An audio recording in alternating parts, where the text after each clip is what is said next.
ನಮಸ್ಕಾರ ಸ್ನೇಹಿತರೆ, ನಿಮ್ಮ ನೆಚ್ಚಿನ ಚಾನೆಲ್ಗೆ ಮತ್ತೊಮ್ಮೆ ಆತ್ಮೀಯ ಸ್ವಾಗತ. ಗೆಳೆಯರೆ, ನಿಮ್ಗೊಂದು ಮಾತು ಗೊತ್ತಾ? ಈ ಪ್ರಪಂಚದಲ್ಲಿ ಯಾವುದೇ ಅಧಿಕಾರಕ್ಕೆ, ಸರ್ಕಾರಕ್ಕೆ ಅಥವಾ ಸಿಂಹಾಸನದಲ್ಲಿ ಕುಳಿತ ರಾಜನಿಗೆ ಒಂದು ವಿಷಯ ಕಂಡ್ರೆ ಸಿಕ್ಕಾಪಟ್ಟೆ ಭಯ ಇರುತ್ತೆ. ಅದೇನ್ ಗೊತ್ತಾ? ಅದುವೇ ಕನ್ನಡಿ. ಹೌದು, ಕೆಲವು ಕನ್ನಡಿಗಳು ನಮ್ಮ ಮುಖವನ್ನ ತೋರಿಸಿದ್ರೆ ಇನ್ನು ಕೆಲವು ಕನ್ನಡಿಗಳು ಇತಿಹಾಸದ ಸತ್ಯವನ್ನ ತೆರೆದಿಡುತ್ತವೆ. ಆದ್ರೆ ಈ ದೇಶದ ವಿದ್ಯಾರ್ಥಿಗಳು ಮತ್ತು ಯುವಜನರು ಸರ್ಕಾರದ ಮುಂದೆ ಹಿಡಿದಿರುವ ಕನ್ನಡಿ ಇದೆಯಲ್ಲ, ಅದು ಅಧಿಕಾರದಲ್ಲಿರುವವರಿಗೆ ಅತ್ಯಂತ ಅಪಾಯಕಾರಿ. ಯಾಕಂದ್ರೆ ಆ ಕನ್ನಡಿ ಅಧಿಕಾರದ ಗತ್ತನ್ನಲ್ಲ, ಬದಲಿಗೆ ಆಡಳಿತದ ವೈಫಲ್ಯ ಮತ್ತು ಅಸಹಾಯಕತೆಯನ್ನ ಸ್ಪಷ್ಟವಾಗಿ ಪ್ರತಿಫಲಿಸುತ್ತದೆ. ಅದಕ್ಕಾಗಿಯೇ ಪ್ರತಿ ಕಾಲಘಟ್ಟದಲ್ಲೂ ಅಧಿಕಾರವು ಮೊದಲು ಆ ಕನ್ನಡಿಯನ್ನ ಒಡೆಯಲು ನೋಡುತ್ತೆ. ಸಾಧ್ಯವಾಗದಿದ್ದಾಗ ಕನ್ನಡಿಯಲ್ಲಿ ಕಾಣುವ ಮುಖಗಳನ್ನೇ ಅಪರಾಧಿಯನ್ನಾಗಿ ಮಾಡಲು ಮುಂದಾಗುತ್ತೆ. ಕಳೆದ ಒಂದು ತಿಂಗಳಿಂದ ಈ ದೇಶ ಕಂಡ ಅತಿ ದೊಡ್ಡ ಯುವಜನ ಚಳವಳಿ ದೆಹಲಿಯ ಜಂತರ್ ಮಂತರ್ನಲ್ಲಿ ನಡೆದ ಕಾಕ್ರೋಚ್ ಜನತಾ ಪಕ್ಷದ ಬೃಹತ್ ಪ್ರತಿಭಟನೆ, ಕೇಂದ್ರ ಶಿಕ್ಷಣ ಸಚಿವರ ರಾಜೀನಾಮೆ ಮತ್ತು ಇವತ್ತು ಸಂಸತ್ನಲ್ಲಿ ನಡೆಯಲಿರುವ ಬಿಸಿ ಬಿಸಿ ಚರ್ಚೆಗಳ ಸಂಪೂರ್ಣ ಚಿತ್ರಣವನ್ನ ಇವತ್ತಿನ ವಿಶೇಷ ವಿಡಿಯೋದಲ್ಲಿ ಡೀಟೇಲ್ ಆಗಿ ತುಂಬಾ ಸರಳವಾಗಿ ಚರ್ಚೆ ಮಾಡೋಣ. ವಿಡಿಯೋ ತುಂಬಾ ಇಂಟ್ರೆಸ್ಟಿಂಗ್ ಆಗಿದೆ, ಎಲ್ಲೂ ಸ್ಕಿಪ್ ಮಾಡದೆ ಕೊನೆವರೆಗೂ ನೋಡಿ. ಅದಕ್ಕೂ ಮುಂಚೆ ನಮ್ಮ ಚಾನಲ್ಗೆ ಇನ್ನೂ ಸಬ್ಸ್ಕ್ರೈಬ್ ಆಗಿಲ್ಲ ಅಂದ್ರೆ ತಕ್ಷಣವೇ ಸಬ್ಸ್ಕ್ರೈಬ್ ಮಾಡಿ, ಬೆಲ್ ಐಕನ್ ಕ್ಲಿಕ್ ಮಾಡೋದನ್ನ ಮರಿಬೇಡಿ. ಸ್ನೇಹಿತರೆ, ಘಟನೆಯ ಸಂಪೂರ್ಣ ಹಿನ್ನೆಲೆಗೆ ಹೋಗೋಣ. ದೆಹಲಿಯ ಜಂತರ್ ಮಂತರ್ನಲ್ಲಿ ಕಳೆದೊಂದು ತಿಂಗಳಿಗೂ ಹೆಚ್ಚು ಕಾಲ ಅಂದ್ರೆ ಬರೋಬ್ಬರಿ 36 ದಿನಗಳ ಕಾಲ ಕಾಕ್ರೋಚ್ ಜನತಾ ಪಕ್ಷ ನೇತೃತ್ವದಲ್ಲಿ ವಿದ್ಯಾರ್ಥಿಗಳು ಮತ್ತು ಯುವಜನರು ಕ್ರಾಂತಿಕಾರಿ ಪ್ರತಿಭಟನೆ ನಡೆಸಿದ್ರು. ನೀಟ್ ಪರೀಕ್ಷಾ ಅಕ್ರಮ, ಪೇಪರ್ ಲೀಕ್ ಮತ್ತು ಲಕ್ಷಾಂತರ ವಿದ್ಯಾರ್ಥಿಗಳ ಭವಿಷ್ಯದ ಜೊತೆ ನಡೆದ ಚೆಲ್ಲಾಟವನ್ನ ಖಂಡಿಸಿ ಈ ಯುವ ಪಡೆ ದೆಹಲಿ ದರ್ಬಾರನ್ನ ನಡುಗಿಸಿ ಬಿಟ್ಟಿತ್ತು. ಲಡಾಖ್ನ ಪ್ರಸಿದ್ಧ ಪರಿಸರ ಪ್ರೇಮಿ ಹಾಗೂ ಹೋರಾಟಗಾರ ಸೋನಂ ವಾಂಗ್ಚುಕ್ ಅವರು ಜಂತರ್ ಮಂತರ್ ತಲುಪಿ ವಿದ್ಯಾರ್ಥಿಗಳ ಪರವಾಗಿ ಆಮರಣಂತ ಉಪವಾಸ ಸತ್ಯಾಗ್ರಹ ಕುಳಿತಿದ್ದು ಈ ಹೋರಾಟಕ್ಕೆ ರಾಷ್ಟ್ರ ಮಟ್ಟದಲ್ಲಿ ಬಲ ನೀಡಿತ್ತು. ಆದ್ರೆ ಈ ಪ್ರತಿಭಟನೆಯನ್ನ ಹತ್ತಿಕ್ಕಲು ಆಡಳಿತ ವ್ಯವಸ್ಥೆ ಏನೆಲ್ಲ ಮಾಡಿತು ಗೊತ್ತಾ? ಶಾಂತಿಯುತವಾಗಿ ಹೋರಾಡುತ್ತಿದ್ದ ಯುವಜನರ ಮೇಲೆ ಲಾಠಿ ಚಾರ್ಜ್ ಮಾಡಲಾಯಿತು, ಅಶ್ರುವಾಯು ಸಿಡಿಸಲಾಯಿತು, ಮುಳುಗಲಿದ್ದ ದೊಣ್ಣೆಗಳು, ಅಪಾಯಕಾರಿ ಪೆಲೆಟ್ ಗನ್ಗಳಿಂದ ದಾಳಿ ನಡೆಸಲಾಯಿತು ಎಂಬ ಗಂಭೀರ ಆರೋಪಗಳು ಕೇಳಿಬಂದವು. ಆದ್ರೆ ಕಾಕ್ರೋಚ್ಗಳಂತೆ ಕನಿಷ್ಠ ಸನ್ನಿವೇಶದಲ್ಲೂ ಬದುಕಿ ಗೆಲ್ಲುವ ಧೈರ್ಯ ತೋರಿದ ಈ ಜಂಜಿ ಯುವಕರು ಮಾತ್ರ ಯಾವುದಕ್ಕೂ ಮಣಿಯಲಿಲ್ಲ. ಇಲ್ಲಿ ನಾವು ಮುಖ್ಯವಾಗಿ ಅರ್ಥ ಮಾಡಿಕೊಳ್ಳಬೇಕಾದ ವಿಷಯ ಒಂದಿದೆ. ಈ ಇಂದಿನ ಜಂಜಿ ಪೀಳಿಗೆಯನ್ನ ಕೇವಲ ಒಂದು ರಾಜಕೀಯ ಭಾಷಣದಿಂದಲೋ ಅಥವಾ ಭಾವನಾತ್ಮಕ ಘೋಷಣೆಯಿಂದಲೋ ಮರಳು ಮಾಡೋದು ಅಷ್ಟು ಸುಲಭವಲ್ಲ. ಯಾಕಂದ್ರೆ ಇಂದಿನ ಯುವಕರ ರಾಜಕೀಯ ಅರಿವು ಟಿವಿ ಮಾಧ್ಯಮಗಳ ಹಳಸಲು ಸುದ್ದಿಯಿಂದ ರೂಪುಗೊಳ್ಳುತ್ತಿಲ್ಲ. ಅವರ ಬಳಿ ಡೇಟಾ ಇದೆ, ಸಾರ್ವಜನಿಕ ದಾಖಲೆಗಳಿವೆ, ಕೋರ್ಟ್ ಆದೇಶಗಳಿವೆ, ನೆಲಮಟ್ಟದ ವಿಡಿಯೋಗಳಿವೆ ಮತ್ತು ಸ್ವತಂತ್ರ ಪತ್ರಿಕೋದ್ಯಮದ ಮೂಲಗಳಿವೆ. ಅವರಿಗೆ ಚೆನ್ನಾಗಿ ಗೊತ್ತು, ಪ್ರಶ್ನೆ ಪತ್ರಿಕೆ ಸೋರಿಕೆಯಾಗಿ ವರ್ಷ ಪೂರ್ತಿ ಪಟ್ಟ ಶ್ರಮ ನೀರಲ್ಲಿ ಹೋಯ್ತಲ್ಲ ಅಂತ ಕಣ್ಣೀರಿಡುವ ಅಭ್ಯರ್ಥಿಗಳಿಗೆ ಯಾವುದೇ ಧರ್ಮವಿರುವುದಿಲ್ಲ. ನಿರುದ್ಯೋಗ ಮತ್ತು ಅವಕಾಶಗಳ ಅಭಾವ ಎದುರಿಸುವ ಯುವಕನಿಗೆ ಯಾವುದೇ ಜಾತಿ ಇರೋದಿಲ್ಲ. ಶಿಕ್ಷಣ ವ್ಯವಸ್ಥೆಯ ಅಸಮಾನತೆ ಹಾಗೂ ಆಡಳಿತಾತ್ಮಕ ವೈಫಲ್ಯಕ್ಕೆ ಯಾವುದೇ ಮತ ಪಂಥವಿರೋದಿಲ್ಲ. ವಿದ್ಯಾರ್ಥಿ ಯಾವ ಪ್ರಾರ್ಥನಾ ಮಂದಿರಕ್ಕೆ ಹೋಗುತ್ತಾನೆ ಎಂಬುದಕ್ಕಿಂತ ಅವನು ಯಾವ ತರಗತಿಯಲ್ಲಿ ಕುಳಿತುಕೊಳ್ಳುತ್ತಾನೆ, ಎಂತಹ ಪರೀಕ್ಷೆಯನ್ನ ಬರೆಯುತ್ತಾನೆ ಹಾಗೂ ಯಾವ ಉದ್ಯೋಗಕ್ಕಾಗಿ ಕಾಯುತ್ತಾನೆ ಎಂಬುದು ಅವನ ಜೀವನ ಮತ್ತು ಭವಿಷ್ಯವನ್ನು ನಿರ್ಧರಿಸುತ್ತೆ ಎಂಬ ಸ್ಪಷ್ಟತೆ ಈ ಯುವ ಸಮೂಹಕ್ಕಿದೆ.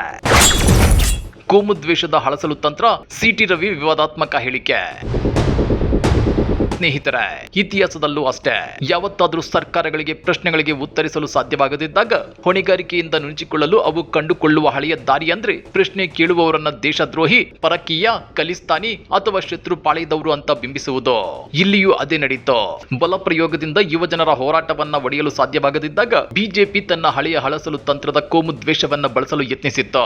ಇದರ ಆರಂಭ ಕರ್ನಾಟಕದ ಚಿಕ್ಕಮಗಳೂರಿನಲ್ಲಿ ಶುರುವಾಯಿತು. ವಿಧಾನ ಪರಿಷತ್ ಸದಸ್ಯ ಹಾಗೂ ಬಿಜೆಪಿ ನಾಯಕ ಸಿಟಿ ರವಿ ಅವರು ಎದೆ ಸೀಳಿದ್ರೆ 3 ಅಕ್ಷರ ಬರಲ್ಲ, ಮುಲ್ಲಾನಿಗೂ ನೀಟ್ಗೂ ಏನ್ ಸಂಬಂಧ, ವಿದ್ಯಾರ್ಥಿಗಳ ಹೆಸರಲ್ಲಿ ದೇಶದಲ್ಲಿ ಅರಾಜಕತೆ ಸೃಷ್ಟಿಸುವ ಯತ್ನ ನಡೆಯುತ್ತಿದೆ ಅಂತೇಳಿ ನಾಲಿಗೆ ಹರಿಬಿಟ್ಟು ವಿದ್ಯಾರ್ಥಿಗಳ ಹೋರಾಟಕ್ಕೆ ಕೋಮು ಬಣ್ಣ ಬಳಿಯಲು ಯತ್ನಿಸಿದ್ರು. ಇದೇನು ಹೊಸದೇನಲ್ವಲ್ಲ. ಪೌರತ್ವ ತಿದ್ದುಪಡಿ ಕಾಯ್ದೆ ವಿರುದ್ಧ ಪ್ರತಿಭಟನೆ ನಡೆದಾಗ ಅದನ್ನ ರಾಷ್ಟ್ರ ವಿರೋಧಿ ಚಳುವಳಿ ಅಂದ್ರು. ರೈತರ ಹೋರಾಟ ನಡೆದಾಗ ಖಲಿಸ್ತಾನಿಗಳು ಮತ್ತು ವಿದೇಶಿ ಶಕ್ತಿಗಳ ಕೈವಾಡ ಅಂದ್ರು. ಕುಸ್ತಿಪಟುಗಳು ಬ್ರಿಜ್ ಭೂಷಣ್ ಸಿಂಗ್ ವಿರುದ್ಧ ರಸ್ತೆಗಿಳಿದಾಗ ಸರ್ಕಾರದ ವಿರುದ್ಧ ಷಡ್ಯಂತ್ರ ಅಂತ ಹೆಣೆದ್ರು. ಈಗ ವಿದ್ಯಾರ್ಥಿಗಳ ವಿರುದ್ಧದ ಹೋರಾಟದ ವಿರುದ್ಧವೂ ಅದೇ ನಿರೂಪಣೆ ಹೆಣೆಯಲಾಗ್ತಿದೆ. ಆದ್ರೆ ಒಂದು ಸುಳ್ಳನ್ನ 1000 ಬಾರಿ ಹೇಳಿದ್ರೆ ಸತ್ಯವಾಗಿ ಬಿಡುತ್ತದೆ ಎಂಬ ಕಾಲ ಈಗ ಮುಗಿದು ಹೋಗಿದೆ. ಒಂದೇ ಸುಳ್ಳನ್ನ 1,00,000 ಬಾರಿ ಹೇಳಿದ್ರು ಕ್ಷಣಾರ್ಧದಲ್ಲಿ ಫ್ಯಾಕ್ಟ್ ಚೆಕ್ ಮಾಡಿ ಸತ್ಯ ಶೋಧಿಸುವ ತಾಕತ್ತು ಈ ಪೀಳಿಗೆಗಿದೆ. ಜಂತರ್ ಮಂತರ್ನಲ್ಲಿ ನಿಂತಿದ್ದ ವಿದ್ಯಾರ್ಥಿಗಳು ಹಿಂದೂ, ಮುಸ್ಲಿಂ, ಸಿಖ್, ಕ್ರೈಸ್ತ ಹೀಗೆ ನಾನಾ ಧರ್ಮಕ್ಕೆ ಸೇರಿದವರಾಗಿದ್ರು ಅವರೆಲ್ಲರ ಬೇಡಿಕೆ ಒಂದೇ ಆಗಿತ್ತು. ನಮ್ಮನ್ನ ಧರ್ಮದ ಹೆಸರಿನಲ್ಲಿ ವಿಭಜಿಸಬೇಡಿ, ನಮ್ಮ ಪರೀಕ್ಷಾ ಅಕ್ರಮಗಳಿಗೆ ಉತ್ತರ ಕೊಡಿ, ಶಿಕ್ಷಣ ವ್ಯವಸ್ಥೆ ಸುಧಾರಿಸಿ ಅನ್ನೋದಷ್ಟೇ. ಸಂಸತ್ ಚಲೋ ಮೇಲಿನ ದೌರ್ಜನ್ಯ ಮತ್ತು ಅಮಿತ್ ಶಾಗೆ ವಿಪಕ್ಷಗಳ ತರಾಟೆ. ಈ ನಡುವೆ ಹೋರಾಟ ತೀವ್ರಗೊಂಡಾಗ ಜುಲೈ 20ರಂದು ವಿದ್ಯಾರ್ಥಿಗಳು ಹಮ್ಮಿಕೊಂಡಿದ್ದ ಸಂಸತ್ ಚಲೋ ಪ್ರತಿಭಟನಾ ಮೆರವಣಿಗೆಯ ಮೇಲೆ ಪೊಲೀಸರು ನಡೆಸಿದ ಅಮಾನುಷ ದೌರ್ಜನ್ಯ ಈಗ ಸಂಸತ್ತಿನ ಉಭಯ ಸದನಗಳಲ್ಲೂ ಭಾರಿ ಕೋಲಾಹಲ ಸೃಷ್ಟಿ ಮಾಡಿದೆ. ವಿಪಕ್ಷಗಳು ಈ ಪೊಲೀಸ್ ಕ್ರೌರ್ಯವನ್ನ ತೀವ್ರವಾಗಿ ಖಂಡಿಸಿದ್ದು, ಕೇಂದ್ರ ಗೃಹ ಸಚಿವ ಅಮಿತ್ ಶಾ ಅವರನ್ನ ನೇರವಾಗಿ ತರಾಟೆಗೆ ತೆಗೆದುಕೊಳ್ಳಲು ರಣತಂತ್ರ ರೂಪಿಸಿವೆ. ಸದನದ ಕಾರ್ಯಕಲಾಪಗಳನ್ನು ಬದಿಗೊತ್ತಿ ಈ ತುರ್ತು ವಿಷಯದ ಬಗ್ಗೆ ಚರ್ಚಿಸಲು ನಿಲುವಳಿ ಸೂಚನೆ ಮಂಡಿಸಲು ನಿರ್ಧರಿಸಿವೆ. ವಿಪಕ್ಷಗಳು ಸದನದ ಮುಂದಿಡುತ್ತಿರುವ ಆರೋಪಗಳು ಅತ್ಯಂತ ಗಂಭೀರವಾಗಿವೆ. ಮಾರಣಾಂತಿಕ ಹಲ್ಲೆ, ಲಾಠಿ ಚಾರ್ಜ್ ಮತ್ತು ಅಶ್ರವಾಯು ದಾಳಿಯಿಂದಾಗಿ ಅನೇಕ ವಿದ್ಯಾರ್ಥಿಗಳ ಕೈಕಾಲು ಮುರಿದು ತಲೆ ಒಡೆದು ರಕ್ತದೋಕುಳಿಯ ಹರಿದಿದೆ.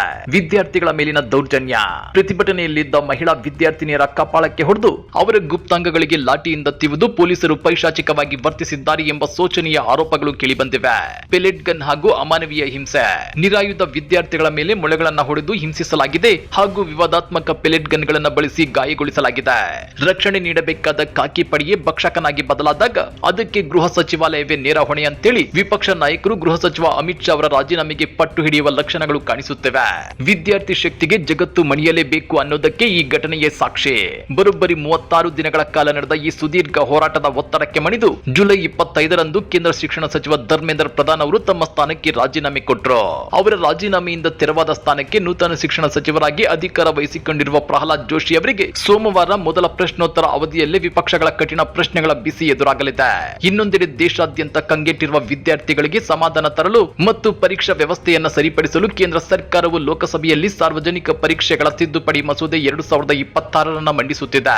ಸುಮಾರು 8 ರಿಂದ 10 ಗಂಟೆಗಳ ಕಾಲ ನಡೆಯಲಿರುವ ಈ ಸುದೀರ್ಘ ಚರ್ಚೆಯ ಮುಂಚೂಣಿಯನ್ನ ಎನ್ಡಿಎಯ ಯುವ ಸಂಸದರಾದ ಬಾನ್ಸುರಿ ಸ್ವರಾಜ್ ಮತ್ತು ತೇಜಸ್ವಿ ಸೂರ್ಯ ವಹಿಸಿಕೊಳ್ಳಲಿದ್ದಾರೆ. ಹಾಗಾದ್ರೆ ಈ ನೂತನ ತಿದ್ದುಪಡಿ ಮಸೂದೆಯಲ್ಲಿ ಏನೇನಿದೆ ಗೊತ್ತಾ? ಪೇಪರ್ ಲೀಕ್ ಪ್ರಕರಣಗಳ ವಿಚಾರಣೆಗಾಗಿಯೇ ಪ್ರತಿ ರಾಜ್ಯದಲ್ಲೂ ಫಾಸ್ಟ್ ಟ್ರ್ಯಾಕ್ ಕೋರ್ಟ್ಗಳ ಸ್ಥಾಪನೆ, ಕೇವಲ 2 ತಿಂಗಳೊಳಗೆ ತನಿಖೆ ಪೂರ್ಣಗೊಳ್ಳುವುದು ಕಡ್ಡಾಯ, ಅಕ್ರಮ ಎಸಗಿದ ಅಪರಾಧಿಗಳಿಗೆ 10 ವರ್ಷಗಳವರೆಗೆ ಜೈಲು ಶಿಕ್ಷೆ ಹಾಗೂ 50 ಲಕ್ಷ ರೂಪಾಯಿ ದಂಡ, ಜೊತೆಗೆ ಪೇಪರ್ ಲೀಕ್ ಮಾಡುವ ಸಂಘಟಿತ ಮಾಫಿಯಾ ಜಾಲಗಳಿಗೆ ಬರೋಬ್ಬರಿ 10 ಕೋಟಿಯವರೆಗೆ ಭಾರಿ ದಂಡದ ಪ್ರಸ್ತಾಪವಿದೆ. ಅಸ್ಸಾಂ ಬಿಜೆಪಿ ಸಚಿವರ ಮಗಳೇ ಸರ್ಕಾರದ ವಿರುದ್ಧ ರಸ್ತೆಗಿಳಿದಾಗ ಸ್ನೇಹಿತರೆ, ಈ ಹೋರಾಟದ ಕಾವು ಮತ್ತು ವಿದ್ಯಾರ್ಥಿಗಳ ಆಕ್ರೋಶ ಕೇವಲ ದೆಹಲಿಗೆ ಮಾತ್ರ ಸೀಮಿತವಾಗಿರಲಿಲ್ಲ, ದೇಶದ ಮೂಲೆ ಮೂಲೆಗೂ ಹರಡಿತ್ತು. ಅದಕ್ಕೊಂದು ಬಲವಾದ ಉದಾಹರಣೆ ಅಸ್ಸಾಂನಲ್ಲಿ ನಡೆದ ವಿಚಿತ್ರ ಘಟನೆ. ಗುವಾಹಟಿಯ ಚಾಚಲ್ ಪ್ರತಿಭಟನಾ ಸ್ಥಳದಲ್ಲಿ ಕೇಂದ್ರ ಸರ್ಕಾರದ ವಿರುದ್ಧ ಬೃಹತ್ ವಿದ್ಯಾರ್ಥಿ ಪ್ರತಿಭಟನೆ ನಡೆಯಿತು.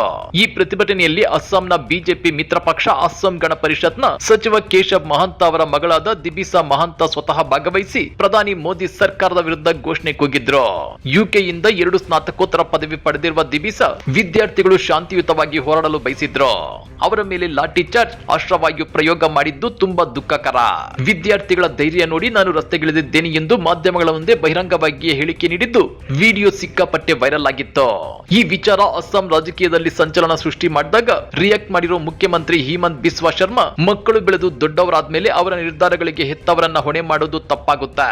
ನಾಳೆ ನನ್ನ ಮಗನೇ ಸರ್ಕಾರದ ವಿರುದ್ಧ ಮಾತನಾಡಿದ್ರು ಆಶ್ಚರ್ಯವಿಲ್ಲ. ದಿಬಿಸಾ ಹೇಳಿದ್ದು ನನಗೆ ಬೇಸರ ತಂದಿದೆ, ಆದ್ರೆ ಅದಕ್ಕಾಗಿ ಆಕೆಯ ತಂದೆಯನ್ನ ಅನಗತ್ಯವಾಗಿ ಪೀಡಿಸಬೇಡಿ ಅಂತ ಸಮರ್ಥಿಸಿಕೊಂಡ್ರು. ಸಚಿವರ ಸ್ವಂತ ಮಕ್ಕಳೇ ಸರ್ಕಾರದ ನೀತಿಗಳನ್ನ ಖಂಡಿಸಿ ವಿದ್ಯಾರ್ಥಿಗಳ ಪರವಾಗಿ ನಿಲ್ಲುತ್ತಿದ್ದಾರೆ ಅಂದ್ರೆ ಈ ವ್ಯವಸ್ಥೆಯಲ್ಲಿನ ಅಸಮಾಧಾನ ಎಷ್ಟು ಆಳವಾಗಿದೆ ಎಂಬುದನ್ನ ನೀವೇ ಊಹಿಸಿಕೊಳ್ಳಿ. ಸ್ನೇಹಿತರೆ, ಅಂತಿಮವಾಗಿ ಹೇಳಬೇಕು ಅಂದ್ರೆ ಇತಿಹಾಸದಲ್ಲಿಯೂ ವಿದ್ಯಾರ್ಥಿಗಳ ಧ್ವನಿಯನ್ನ ಲಾಠಿಯಿಂದ, ಪೆಲೆಟ್ ಗನ್ಗಳಿಂದ ಮೌನವಾಗಿಸಲು ಯತ್ನಿಸಿದ, ಅವರನ್ನ ದೇಶದ್ರೋಹಿಗಳೆಂದು ಬಣ್ಣಿಸಿದ ಸರ್ಕಾರಗಳು ಬಂದು ಹೋಗಿವೆ. ಆದ್ರೆ ವಿದ್ಯಾರ್ಥಿಗಳ ಸತ್ಯದ ದನಿ ಎಂದಿಗೂ ಅಚ್ಚಳಿಯದೆ ಉಳಿದಿದೆ ಮತ್ತು ಯಶಸ್ಸನ್ನ ಕಂಡಿದೆ. ಇಂದಿನ ಯುವ ಪೀಳಿಗೆಗೆ ಕೋಮು ರಾಜಕೀಯಕ್ಕಿಂತ, ಧರ್ಮದ ಹೆಸರಿನ ವಿಭಜನೆಗಿಂತ ತಮ್ಮ ಹಕ್ಕುಗಳು, ಶಿಕ್ಷಣ ಮತ್ತು ಉದ್ಯೋಗವೇ ಮುಖ್ಯ. ಸರ್ಕಾರಗಳು ಕೋಮು ಪ್ರಚೋದನೆ ನೀಡುವುದನ್ನ ಬಿಟ್ಟು ಪ್ರಶ್ನೆ ಕೇಳುವ ಯುವ ಜನರನ್ನ ಗೌರವಿಸಿ ಪಾರದರ್ಶಕ ಆಡಳಿತ ನೀಡುವುದೊಂದೇ ಈಗಿರುವ ಹಾದಿ. ಈ ಬಗ್ಗೆ ನಿಮ್ಗೇನನ್ಸುತ್ತೆ? ಕೇಂದ್ರ ಸರ್ಕಾರ ಈಗ ತರುತ್ತಿರುವ ಈ ಪರೀಕ್ಷಾ ಅಕ್ರಮ ತಡೆ ಕಾಯ್ದೆ 2026 ನಿಜಕ್ಕೂ ಪೇಪರ್ ಲೀಕ್ ದಂಧೆಗೆ ಕಡಿವಾಣ ಹಾಕುತ್ತಾ? ವಿದ್ಯಾರ್ಥಿಗಳ ಈ ಐತಿಹಾಸಿಕ ಹೋರಾಟದ ಬಗ್ಗೆ ನಿಮ್ಮ ಅಭಿಪ್ರಾಯವೇನೋ ಕೆಳಗಡೆ ಕಮೆಂಟ್ ಬಾಕ್ಸ್ ನಲ್ಲಿ ತಪ್ಪದೆ ಬರೆದು ತಿಳಿಸಿ. ಈ ವಿಡಿಯೋ ನಿಮಗಷ್ಟೇ ಅಲ್ಲ, ಪ್ರತಿಯೊಬ್ಬ ವಿದ್ಯಾರ್ಥಿಗೂ ತಲುಪುವಂತೆ ಶೇರ್ ಮಾಡಿ.